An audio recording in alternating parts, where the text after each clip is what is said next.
একটু ময়নার বড় বোনের বিয়ের বিষয়টা যদি একটু ক্লিয়ার করতেন। আসলে সঠিক তারিখটা আমার মনে নাই, হয়তো 2-3 মাস আগে ময়নার বড় বোনের বিয়ে দিতে ঠিক করছিল, এটা সুনামুরা আমার আমি যারা শুনছি। আচ্ছা, কারছেন দেখে আমি জিজ্ঞেসি কি ওই কারবার তোমরা বলে এরকম করছো, না করে রাখছ, তখন না আমরা তো এরকম রাখছি না, এদের মাল এদেরকে আমরা দিয়ে দিচ্ছি, আমরা রাখছি না, আমরা বিয়া দিতাম না। মানে সুনামের আমার মেয়ে হত্যা হয়েছে, আমি সন্দেহের তালিকা আমি সবারই আমি দেখি। এর মতলব এই না যে সবাই আসামি।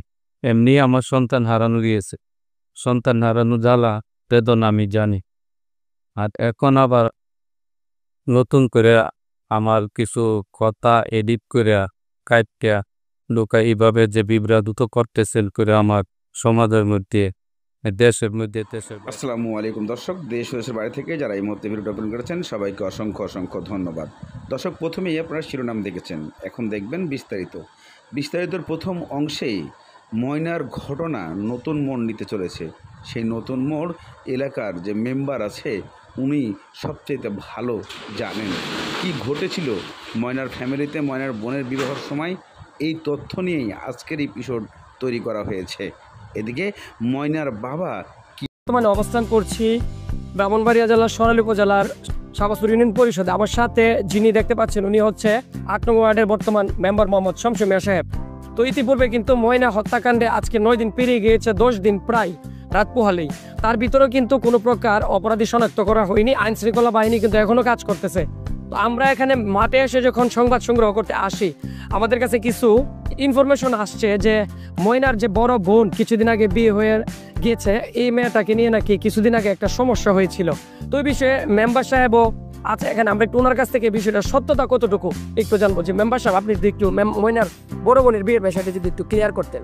আসলে সঠিক তারিখটা আমার মনে নাই, হয়তো 2-3 মাস আগে ময়নার বড় বোনের বিয়ে দিতে ঠিক করছিল, এটা সুনামুরা আমার আমি যারা শুনছি। আচ্ছা, হরসপুর সুনামুরা। তো এখান থেকে জামাই আসছিল, খাওয়া দাওয়া করছিল, অনুষ্ঠান হয়েছিল, কিন্তু পরবর্তীতে তাদের কাছে বিয়া দেওয়া হয় নাই। স্বর্ণ গয়না লইয়া মনে হয় একটু তাদের মনে মনোমালিন হয়েছে, এই বিয়েতে আমি বুঝতে ছিলাম না। এরা আমাকে জানাইছে, ওই সুনামুরা এক মেম্বারে আমাকে ফোনের মাধ্যমে জানাইছে যে এই মনুল কারবার। তখন আমি তার বাড়ির কারছেন দেখে আমি জিজ্ঞেসি কি ওই মনুল কারবার তোমরা বলে এরকম করছো, না করে রাখছ, তখন না আমরা তো এরকম রাখছি না, এদের মাল এদেরকে আমরা দিয়ে দিচ্ছি, আমরা রাখছি না, আমরা বিয়া দিতাম না। মানে সুনামের মেম্বার আপনাকে জানাইছে যে বিয়ের যে স্বর্ণ গয়না এনে তারা রাখছে, কিন্তু ময়নার পরিবার কি বলছে? ময়নার পরিবারে বলছে যে আমরা এগুলো রাখছি না, অস্বীকার করছে। আচ্ছা, অস্বীকার করার পরে তখন আমি তাদেরকে এই পরবর্তী তারা ফোন দেওয়ার কথা ছিল, আমার ফোন তো জানাইছিল না, তার ওজন নিয়ে নিছে না, কতটুকু আমি। আচ্ছা, এটা কতদিন আগে হবে মেম্বার? প্রায় 3 মাস 4 মাস আগে। বিয়েটা কি হয়ে গেছিল নাকি হওয়ার কথা ছিল? হওয়ার কথা ছিল, বরযাত্রী আসছিল, খাওয়া দাওয়া করছে এরা, মানে খাওয়ার পরে ঘটনা ঘটছে। আচ্ছা, বরযাত্রী আসছিল, ময়নাদের বাড়িতে খাওয়া দাওয়া করছে, কিন্তু মানে অর্থাৎ বিয়ে করেন না, বিয়ে করতেছে না। বিয়ে করতেছে না, এরা ওই স্বর্ণ গয়না লইয়া জি তাদের মধ্যে একটা মনোমালিন্য সৃষ্টি হয়েছে। যেরকম 2 বুড়ি স্বর্ণ কথা সে আনছিল, আধা বুড়ি কিরকম লইয়া একটা দোকান লাগিয়া জামাইরে জামাই কাছে বিয়ে দিচ্ছে, যেটা তাদের ভাষ্য। তারাও ভাষ্য হইলো যে আমরা এই জামার কাছে বিয়ে দিতাম না, এক কথা ঠিক নাই, এরপরে জামাই উঠতে গেছে।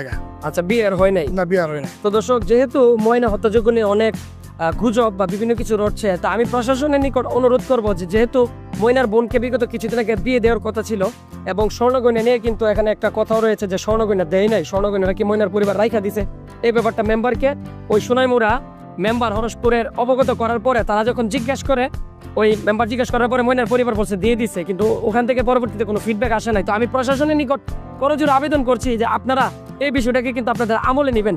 আসলে এই হত্যার মোটিভটা কি হতে পারে এই বিষয়টা কিন্তু প্রশাসন অবশ্যই খতিয়ে দেখবেন। আমার মেয়ে হত্যা হয়েছে, আমি সন্দেহের তালিকা আমি সবারই আমি দেখি। এর মতলব এই না যে সবাই আসামি। এমনি আমার সন্তান হারানো গিয়েছে, সন্তান হারানো জ্বালা বেদনা আমি জানি। আর এখন আবার নতুন করে আমার কিছু কথা এডিট করে কাইটটা লোকা এইভাবে যে বিভ্রান্ত করতেছেন করে আমার সমাজের মধ্যে, দেশের মধ্যে, দেশের বাইরে মানুষের কাছে আমাকে এইভাবে হেনস্থা করতেছেন। আসলে এটা আমি আপনাদের কাছে কাম্য না, দয়া করে আমাকে সহযোগিতা করুন, আর এইভাবে বিভ্রান্ত চড়াবেন না। আসসালামু আলাইকুম রাজ্জাক ভাই, গতকালকে আপনি একটা ইন্টারভিউতে বলেছেন যে আপনার বউকেও সন্দেহ তালিকায় রয়েছে, আপনার 2 ভাইকেও সন্দেহের তালিকায় রয়েছে। তো আসলে এই বিষয়টা আপনি যদি একটু আপনার জায়গা থেকে পরিষ্কার করতেন। আসসালামু আলাইকুম প্রিয় দেশবাসী, আমি কবাস থেকে আসছি। তো আমার মেয়ের ময়নাকাত্তার মামলা তদন্ত চলতেছে। প্রশাসনকে ধন্যবাদ জানিয়ে তারা সুষ্ঠুভাবে তদন্ত করতেছি। আর এখন তদন্ত চলমান। ওই মতো অবস্থা আপনারা আমার ময়নাকাত্তার মামলার বিষয়ে আপনারা আমাকে সহযোগিতা করুন, এবং যারা এই আমার ময়নাকাত্তার বিষয় নিয়ে সেটা বিভ্রান্তি ছড়াচ্ছেন, আপনারা দয়া করে বিভ্রান্তি না ছড়াইয়া আমাকে ময়না হত্যার একটু সহযোগিতা করুন, যাতে দেশবাসী দেশ এবং দেশের বাইরে যারা আছেন সবার কাছে আমি দোয়া চাই, এবং আমাকে একটু সহযোগিতা করুন বিভ্রান্তি ছড়া। আর বিভ্রান্তি আপনারা ছড়াবেন না, বুঝতে পারে। জি, আপনার ওয়াইস এবং আপনার ভাইয়ের ব্যাপারে যে ব্যাপারটা বলছিলেন, এই ব্যাপারটা যদি একটু আপনি ক্লিয়ার করতেন। দেখুন, এই বিষয়টা হলো আমার মেয়ে হত্যা হয়েছে। এখন আমি সন্দেহের তালিকা আমি সবারই আমি দেখি, ওই হিসাবে আমি সবারই সন্দেহের ভিতর আত্মার মধ্যে রয়েছে। এর মতলব এই না যে সবাই আসামি। আমি আশা করি আপনারা আমাকে একটু সহযোগিতা করুন। আমরা সুস্থ আইন শৃঙ্খলা বাহিনীকে সুস্থ তদন্ত করে তাদেরকে বিচারে আনার জন্য সবাইকে, যাতে একটু আপনারা সহযোগিতা করবে। যদি আপনার কাছে কোনো তথ্য থাকে তাও আমাকে দিয়ে সহযোগিতা করুন জায়গা করে। আর অযথা আমার ফ্যামিলি নিয়ে এমনি আমার সন্তান হারানো গিয়েছে, সন্তান হারানো জ্বালা বেদনা আমি জানি।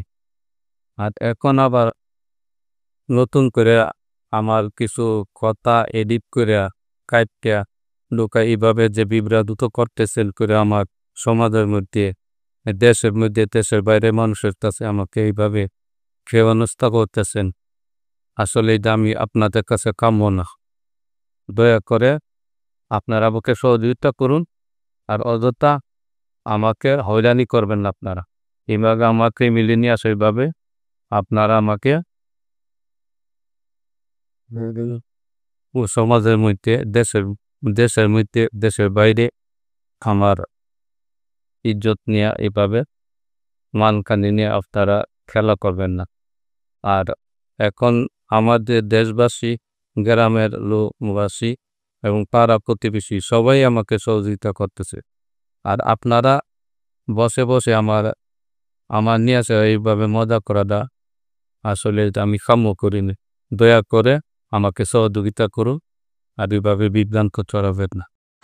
দর্শক, এতক্ষণ শুনছিলেন সেই এলাকার মেম্বারের বক্তব্য এবং সেই বর্তমান ময়নার যে ঘটনা, ময়নার বাবার কিছু বক্তব্য আপনারা শুনেছেন।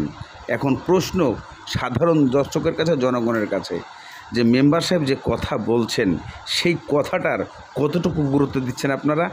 যেখানে তার বড় বোনকে বিবাহলীয় দ্বন্দ্ব হয়েছিল, এই দ্বন্দ্ব সূত্র ধরেই কি তাহলে ময়নাকে মারা হয়েছে?